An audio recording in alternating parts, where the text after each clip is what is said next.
ಕಳೆದ 4 ವರ್ಷಗಳಲ್ಲಿ ಕರ್ನಾಟಕ ಇಂಧನ ಇಲಾಖೆಯು ಸಾಕಷ್ಟು ಜಲ, ಶಾಖೋತ್ಪನ್ನ ಮತ್ತು ಸೌರ ವಿದ್ಯುತ್ ಘಟಕಗಳನ್ನು ಸ್ಥಾಪಿಸಿದ್ದು ಹಳೆಯ ಘಟಕಗಳ ಪುನರುಜ್ಜೀವನ ಹಾಗೂ ಉನ್ನತೀಕರಣವನ್ನು ಕೈಗೊಂಡಿದೆ.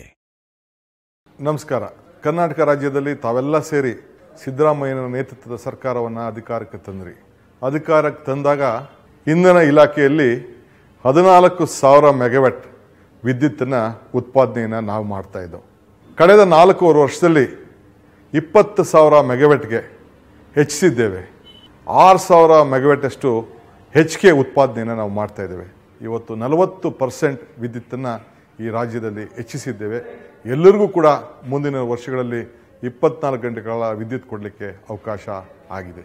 ನುಡಿದಂತೆ ನಡೆದಿದ್ದೇವೆ.